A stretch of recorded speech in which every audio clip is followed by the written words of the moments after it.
Okay, so I think CPEC has been a very, you can say, talked about subject a couple of, not a couple of years, but at least 5 to 8 years ago. Initially, when the Chinese President Xi Jinping came over to Pakistan to formally announce this project, which is a flagship project of the original road and Belt and Road Initiative. If you talk about a little bit about the Belt and Road Initiative, if you go to the slide where we have a very expanded world map, we can see two different kinds of connectivity, you can say, platforms. One is obviously the sea, and the other one is a land. So here we see the corridors through which the platform as defined as on the sea are basically defined as Sea of Pearls, and while on land the Belt and Road Initiative constitutes of roughly, if we may say, six corridors, out of which CPEC is one of their flagship projects.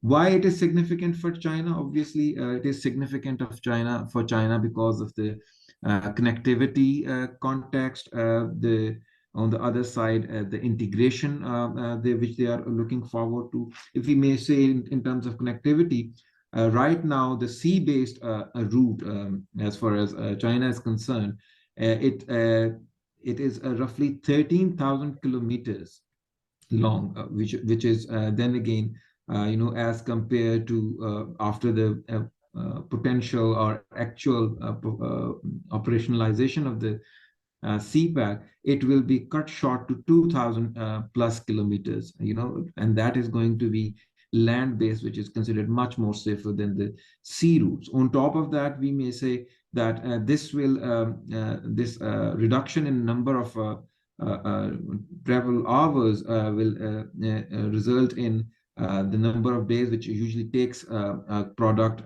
from China to the rest of the world, from 45 days to 10 days. So we can see the how China will benefit. On the one end, obviously, the cost will reduce. The number of days which usually are 45 days will reduce to 10 days. So in that context, China is pushing forward with the Belt and Road Initiative, which is, if we may say, it's incomparable in size and capacity, and is offering a massive investment in its member countries. And those countries are not just isolated to any one single continent. They spread over Asia, Europe, and Africa. So with its core, which is connectivity and infrastructural development, this mega plan is definitely designed to march with proposed and on the other side already started infrastructural projects across these three main continents. Furthermore, if we talk about the energy, which is given as a topic to me to address this under the CPEC or the Belt and Road Initiative. Initially, this was probably not part of the official plan, as far as primary five territories were concerned. For instance, foundation arrangements, money exchange, and culture, and so on and so forth. However, as we know that the issue of energy security is one dear and near to the neighboring countries of China, and most of these countries, if we look deeper, are energy deficient countries. And we also see in the 21st century, energy is becoming a do or die kind of, you can say, an equation between these developing countries, or for that matter, a reason for competition between the developed world. So in that context, this particular aspect of energy was diligently, linked to the Belt and Road Initiative. and as far as the member countries are concerned, and obviously China. So this issue has been included, if we narrow it down, to the vision and action on jointly building Silk Road economic belt and 21st century maritime Silk Road initiative. So it was something which was later on brought to the table than the original plan initially. On the other side, Energy Corporation under Belt and Road Initiative, or the Infrastructure and Transportational project, play an important role in fostering more significant trade and investment, along with interconnectivity between China and its neighboring countries. And this has been clearly done by China. If we move on to the next slide, based on these four, you can say, strategies, or the cooperation strategy, that energy cooperation strategy that evolves around these notable areas. One is obviously production of oil and gas. The other one is infrastructural development in terms of energy. Furthermore, global energy governance, and the technological cooperation or transformation of technology in terms of from one country to another country. So in that context, it was considered to be one of the you can say ambitious projects as far as China is concerned. China obviously wanted to find means of connectivity and which are cost effective, and that was the main you can say goal which pushed it towards a comprehensive flagship project with Pakistan, which is commonly known as CPEC. To my understanding, if we talk about geopolitics, I used to repetitively highlight the fact that if Asia to become the heartland in the 21st century, and which makes China the balancer in that context, then Pakistan or the CPEC will be the jugular vein of that ambition. So in that context, I think that's why it is called the flagship project, along with other ambitions, because if it succeeds, it plays a very crucial and significant role in rolling out other ambitious designs of China, Xi's China. So in that context, CPAC, which has been talked on multiple times on multiple occasion, is a different initiative. As we know, it's a state level initiative, but the basic principles, if we may, of the CPEC are six, so to speak. One is scientific planning. Number two is step-by-step implementation, consultation and consensus, win-win situation for both, for all the countries involved, or for Pakistan and China, quality and safety, government guidance, and market operations. So that basically puts apart this particular initiative between China and Pakistan. And when we say corridor, it's obviously it doesn't include one segment of connectivity. It's multiple layers of connectivity which will be placed over one another to make sure that the flow of international trade, information, and transportation ideas and culture it's done without any major interruptions. In terms of energy, which is if we talk about Pakistan, when this initiative was taken, Pakistan basically was facing you can say a very serious energy deficit of 3,000 megawatts during its peak demand hours, and this issue was something very close to the government, so the successive governments who deliberated on the priority for CPEC to address this issue of energy scarcity in Pakistan.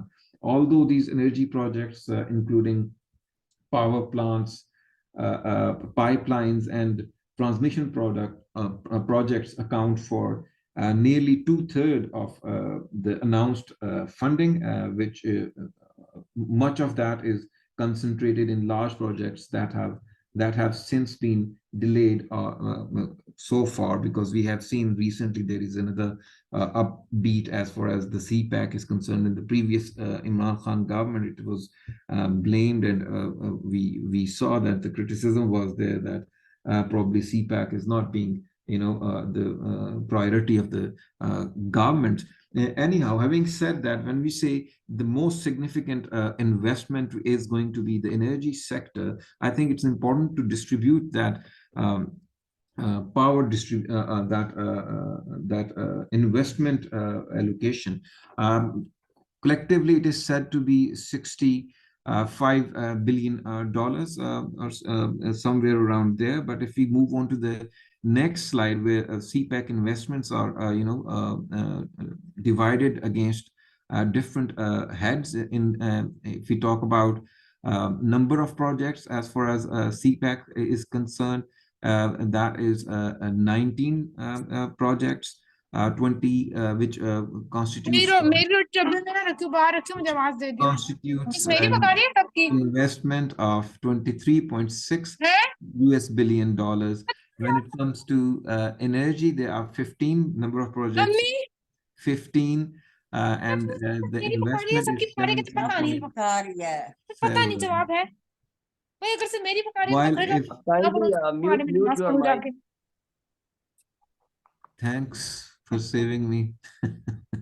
Acha, energy, if we talk about the energy projects, there are total number of projects under consideration were 15, and the total investment was 17.7, infrastructure 4, whereas the total investment in US billions was 5.9 billions.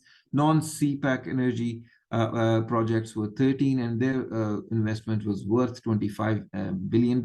In total, it makes $49 US billion.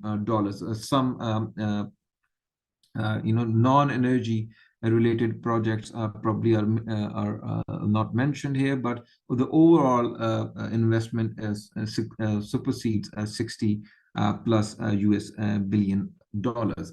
The question arises, what does CPEC mean for Pakistan? Why CPEC is so important for Pakistan that we ensure that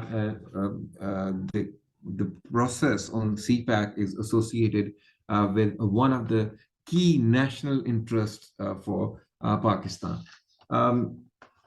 If we talk about the energy deficiency in Pakistan, because in today's world, the most important segment, or the most important energy, the most important requirement is energy. And as I mentioned earlier, Pakistan has been suffering from energy deficiency for past many decades, and we in 2013 saw how difficult it became for government to run day-to-day state affairs. For instance, there were, like, in urban areas, roughly 10 hours of you can say load shedding, while similarly the industry also was greatly affected by this absence of this lack of availability of electricity or the source of energy. So it's in this context, we know that Pakistan has many hydro energy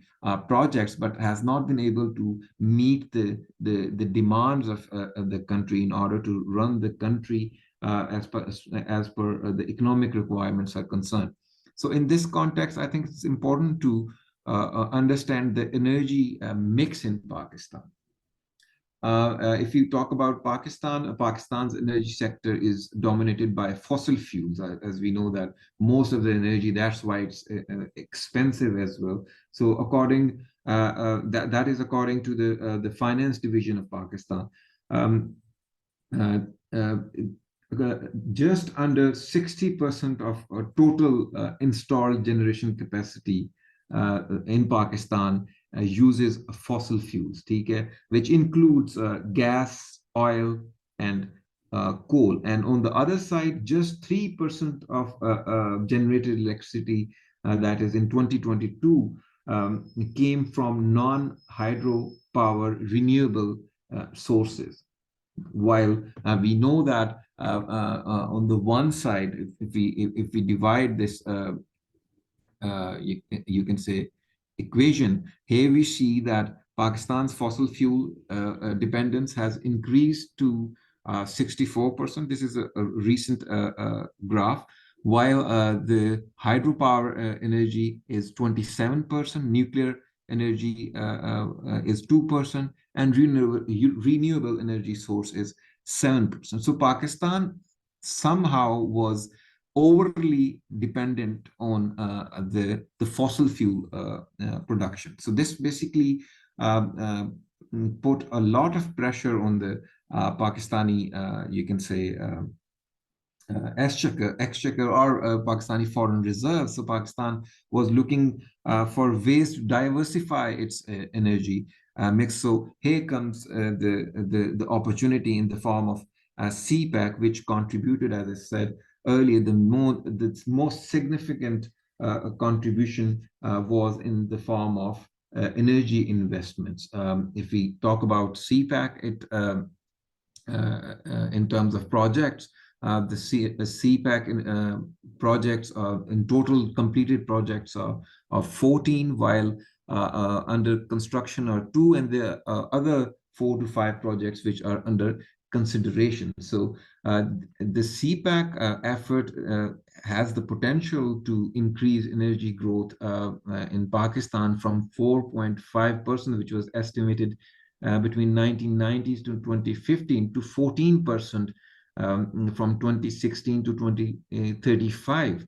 The capacity growth will also increase from 4.9% to 12.3% during the same time period. That is during the time period 2016 to 2035. So the current renewable energy production and investment is it basically constitutes wind and solar power. That is then again is said to not meet the overall demand or the goals being set by the policymakers. So the CPEC investment, which is roughly 33 billion in energy sector, will provide or will help bridge the gap between the supply and demand. In this context, in recent years, if we talk about the number of megawatts that are contributed by CPEC, according to economic survey, that is 2021-2022, it has increased, or the electricity generation capacity to 41,557 megawatts, and the maximum total demand of the country from residential and industrial states stands nearly 31,000 megawatts, whereas the transmission and distribution capacity is stalled at approximately 22,000 megawatts. So here, if we look at this chart where CPEC energy projects are highlighted, completed projects are highlighted, we come to see a clear picture. For instance, at a bird's eye view, we'll know that majority of these projects are coal-based projects. One. Number two, then there are certain hydropower projects such as Karot hydropower project, while at the same time there are certain, you can say, transmission line projects as well, which is between Matiari to Lahore. So overall, we see CPEC also, although adds significantly to the Pakistani energy, add in a sense to address the Pakistani energy woes, but the distribution of energy production may pose some challenges. The next slide basically highlights the major power projects and the CPEC as far as their geographical location are concerned. One Gwadar is one main location. Port Qasim is another one. A few of them in Punjab, such as in Jaipur, Bahawalpur, Sahiwal, Azad Jammu and Kashmir, Thar Parker district, and Thatta. So overall, it gives a holistic, you can say, coverage to as far as the location of these projects are concerned. So in that context, it obviously brings about many benefits, and along with those benefits, challenges as well for the Pakistani state and also for the people of Pakistan. If we move on to the next slide, which talks about the benefits. For some of these benefits are highlighted over here. For instance, the benefit it will provide to the GDP growth, to the energy generation, and the job creation. If we talk about the energy generation, that is where Pakistan GDP growth, if we may, so 62 billion US dollars will be added to the economy, and a total of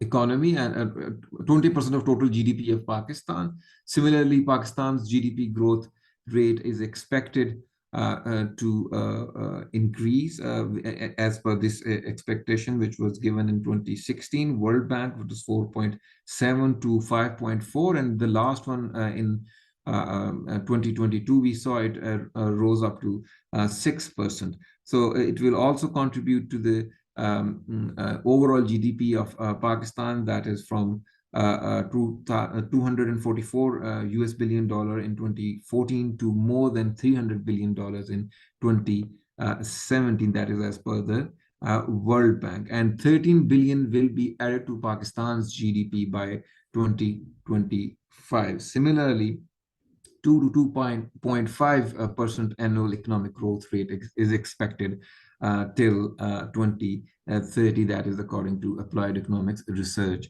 Center. On the other side, we talk about the energy generation. In terms of energy generation, I have already shared a lot of facts with you, but transmission and distribution losses already went down to 16.5% in 2017 from 19% in 2015. That was according to the Ministry of Finance. Similarly, bill recoveries were increased, and it was done in record volume recently. Installed capacity of electricity, that is 29,573 megawatts in 2018, which was 22,812 megawatts in 2013. And obviously, the capacity of CPEC contribution is weighed somewhere around 17,000 additional megawatts to the Pakistani grid. Electricity generation has increased from 96 gigawatts per hour to 117,326 gigawatts per hour. That is as per the Ministry of Finance. So a total of 333.8 billion in energy projects have been added, 12,230 megawatts of energy as per the Pakistan Economic Survey. As far as the job creation is concerned, early harvest projects have created 30,000 direct jobs for the Pakistani nationals. 800,000 direct jobs are estimated in the next 15 years, which is roughly around 2023. Construction of ML1 projects will further create 10,000 to 15,000 direct jobs this year, and a CPEC will reduce unemployment by 2.32 million by the end of 2018. So these are expected projections that was given by the Global Times. 75% of the total employees working in CPEC projects are Pakistani, contrary to the belief that Chinese have a higher representation. This is as per the Ministry of Planning and Development. So if we talk about the challenges, I think the most significant challenge is the environmental challenge. I have highlighted few challenges. For instance, debt trap is one of the most talked about issue in this context. Similarly, environmental issues, and among the environmental issues, the main focus has remained the coal and energy pollution issues. Deforestation is another issue, security and geopolitics. If we talk about first debt trap, I think by 2018, Pakistan was facing unsustainable debt levels, and it sought assistance from China, Saudi Arabia, and the United Arab Emirates. Similarly, in 2019, Pakistan received a bailout from the IMF, and its economy mostly appeared to be moving in reverse, and growth slowed, inflation hit a record high, and deficits soared. The CPEC obviously is not responsible for what is happening or what happened in the past or that's happening today, but obviously it raises questions as far as Pakistan's external debts are concerned, because these projects, most of them are investments rather than loans. So in that context, if we talk about the existing Pakistani external debt, it stands at 128.1 US billion dollars, whereas Pakistan owes China roughly $23 billion, out of which around $10 billion are owned to commercial banks, which are owed by the state-owned Chinese lenders. So in that context, between July 2021 and March 2022, over 80% of Pakistan's bilateral debt services went to Beijing, which recently resulted into another difficult situation for Pakistan, where Pakistan has to make some special arrangements in order to receive an installment from IMF, and that was another bailout program.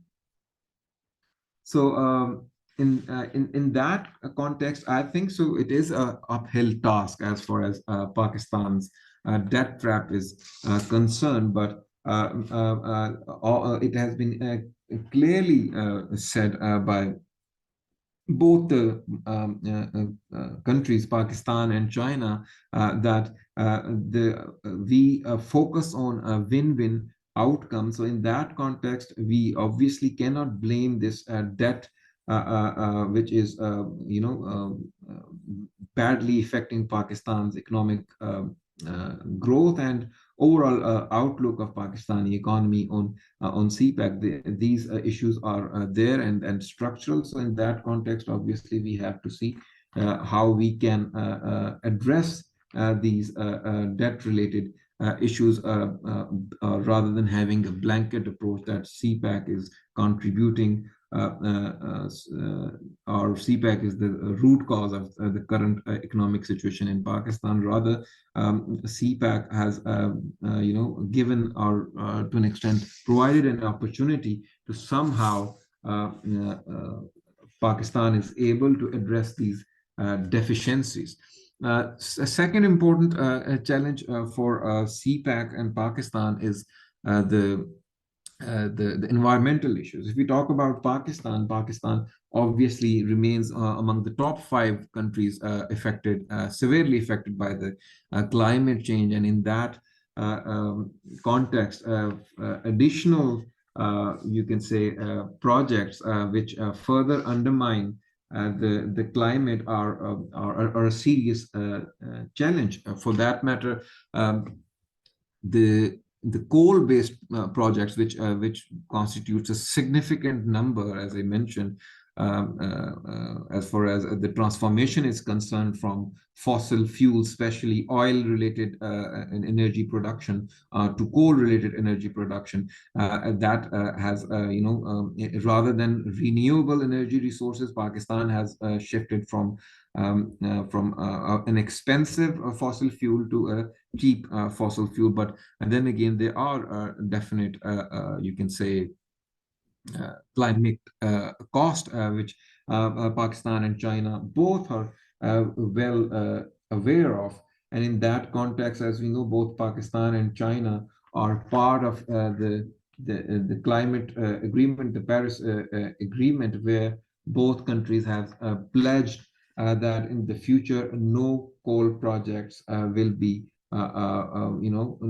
new coal projects will be planned after CPEC. Both China and Pakistan are signatories, where Pakistan and China both have agreed that such projects are definitely affecting the overall, collective good as far as the contribution of CPEC is concerned. In terms of geopolitical challenges, deforestation, obviously these projects are basically, are causing or contributing to the deforestation, rather contributing to deforestation in Pakistan, as these projects need utilize huge infrastructural construction, and obviously when there are roads and railroads and such mega projects, they need space, and in order to create space, deforestation is a natural outcome. So I think as far as the coal-related energy,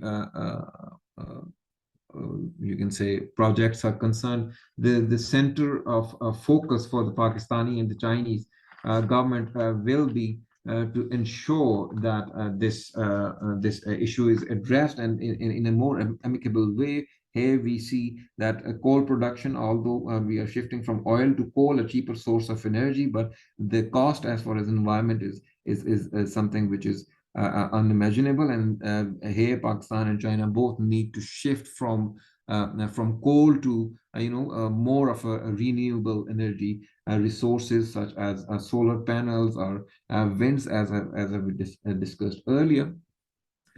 Security, obviously, we saw Pakistan also raise the division to ensure the security of the corridor, and in that context, we see the unrest which is taking place, especially in Balochistan, where Gwadar is located, which is the culmination point of the CPEC project.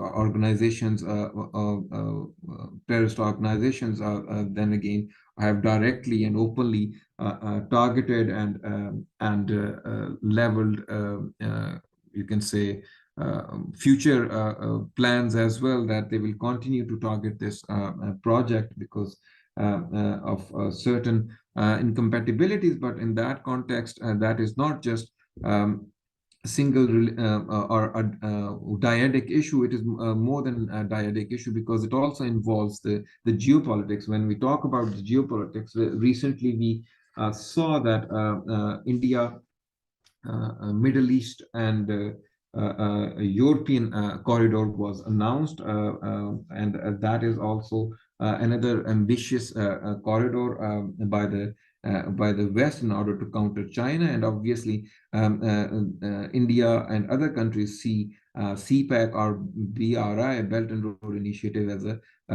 challenge to their hegemony. As we see, India finds it as an encirclement, and similarly, United States of America sees it as a tool of transforming the world from unipolar to a multipolar world. If we talk about the conclusion, I'll give a quick conclusion. I think CPEC is so important for China that China is likely to go ahead with this project, with this corridor, flagship project. That's why it's called flagship project at all costs. And the proposed energy cooperation will ensure the energy security not only of the